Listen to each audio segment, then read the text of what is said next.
बीड जिल्ह्यामध्ये खुनाच्या घटना थांबायचे नाव घेण्यास झालेले आहेत। 4 दिवसामध्ये 4 खुनाच्या वेगवेगळ्या घटना ज्या आहेत त्या बीड जिल्ह्यामध्ये घडल्याच्या पाहण्यास मिळत आहे। अंबाजोगाई तालुक्यामध्ये 3 घटना घडलेल्या आहेत तर माजलगाव तालुक्यामध्ये 1 घटना घडलेली आहे। आज अंबाजोगाई तालुक्यामध्ये किरकोळ वादातून झालेल्या मारहाणीतून उपचार दरम्यान एका महिलेचा मृत्यू झालेला आहे।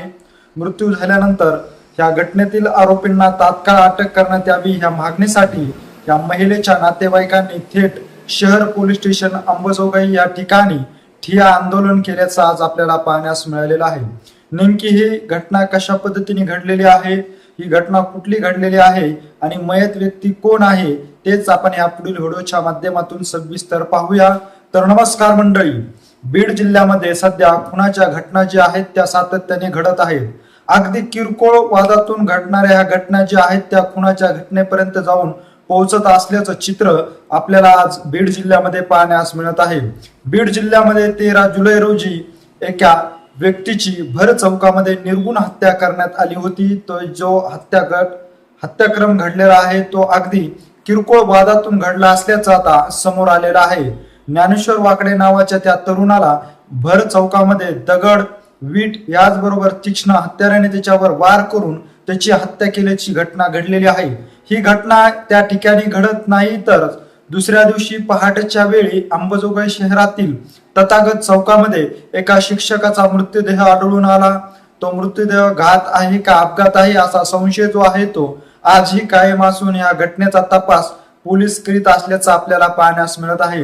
त्यानंतर पुन्हा एकदा अंबाजोगाई शहरात जवळ असलेल्या चेन्नई या ठिकाणी यशोदाबाई राठोड यांची व त्यांच्या काही जवळच्या लोकांसोबत वाद झाला होता। या वादामध्ये त्यांना मारहाण करण्यात आली होती। त्यांच्या डोक्याला जबर विटाने मारहाण केल्यामुळे त्या गंभीररित्या जखमी होत्या आणि त्यांच्यावर अंबाजोगाई येथील हॉस्पिटलमध्ये 3 दिवसापासून उपचार देखील सुरू होते, परंतु उपचार घेत असताना आज सकाळच्या वेळेस त्यांचा दुर्दैवी अंत झाला।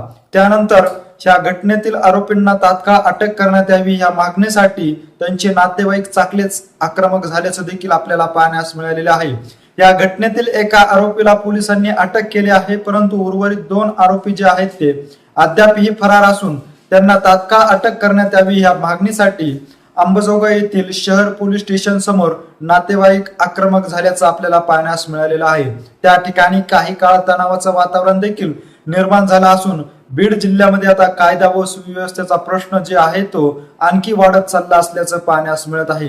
एकीकडे कायदा व सुव्यवस्था नीट राखण्यासाठी पोलीस प्रशासनाकडून कठोर कारवाई करणं अत्यंत गरजेचं आहे, परंतु कुठेतरी राजकीय दबावापोटी ह्या जी कठोर कारवाई आहेत त्या कमी होत असल्याचे देखील ह्या ठिकाणच्या नागरिकातून बोललं जात आहे। त्यामुळे अशा घटना ज्या आहेत त्या बीड जिल्ह्यामध्ये सातत्याने घडत असल्याचं आपल्याला आज घडीला पाहण्यास मिळत आहे।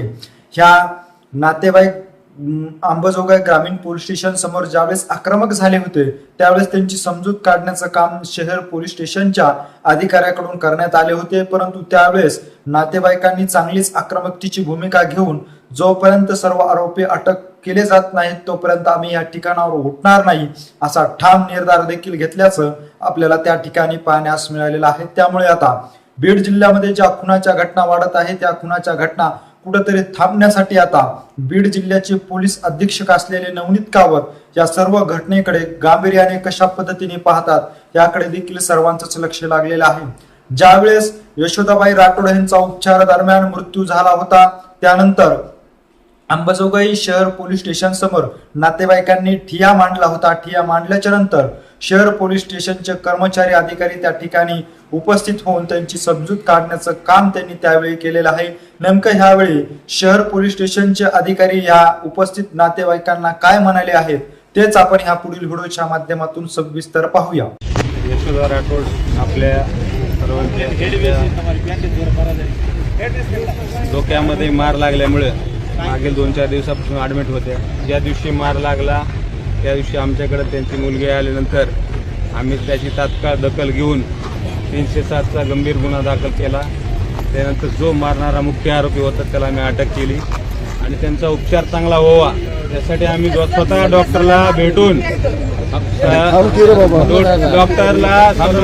डॉक्टरला आम्ही भेटून स्वतः विनंती केली की बाबा यांना चांगले उपचार द्यावे, त्यांचे ऑपरेशन व्हावं. न्यूरोसर्जनला मी स्वतः भेटलो.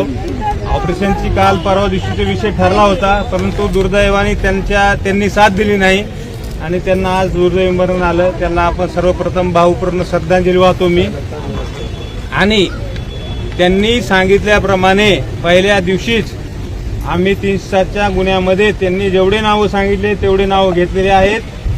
आता एवढं सांगतो की आता उरले आधी ह्याच्यामध्ये आता आज मयत झाल्यामुळे ह्याच्यामध्ये आम्ही 103 म्हणजे पूर्वीचं 302 कलमची वाढ करत आहोत. आम्ही तसं कोर्टाला पत्र देणार आहोत. त्यानंतर आणि राहिलेले आरोपी आम्ही त्या आज पण होऊ शकतात, 2 दिवसात होऊ शकतात, 4-5 दिवसात, पण आम्ही 100% करणार म्हणजे करणार. आणि त्याचा रोल ऐकून घ्या कुणाचा रोल कमी जास्त नाही. आम्ही कुणालाही पाठीशी घालायचा प्रयत्न करणार नाही. त्यांना तात्काळ अटक करणार म्हणजे करणार, एवढं लक्षात घ्या. तात्काळ अटक करणार. देखो कायदे ती साहेब एफआर दाखल करण्याची अब आपण चोरी 3-4 दाड़ी दवाखाने में आदमी रहता है. आज मरगी जू वो गदबात लगाना अपनो काम से और वर्षा में अपने मोर्चा अपने उपोषण करता है. आगाड़ी वो ले जाता है और गदबात करो और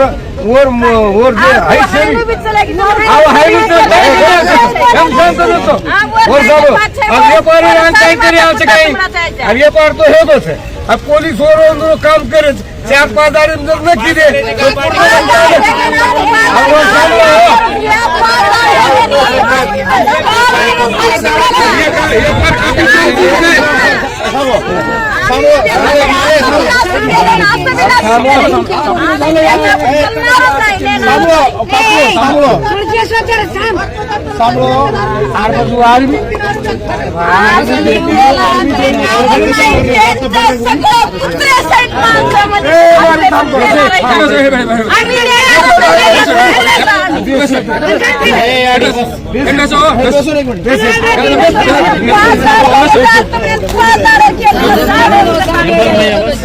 जवळपास गीता शेट्टी साहेबांसोबत चर्चा करण्याचं वादे परत किंवा तम 4 दाड आरोपी हाई घटना 4 दाड घडीचं तम आरोपी अटक लारज कर रही थी आता तम का तुम काढे काही केला आमचे प्रयत्न करण्याचा पण आरोपी आम्ही सापडे कोणती आज जी घटना घडीचं सांभळो तमार भी हमार भी बेन अर्जी तुम्ही जी बघा इथून पुढे तुम्ही जी बघा दरबड उचलला मुख्य आरोपी अर्जी तुम्ही जी बघा ऐकू द्या मला ऐकू द्या.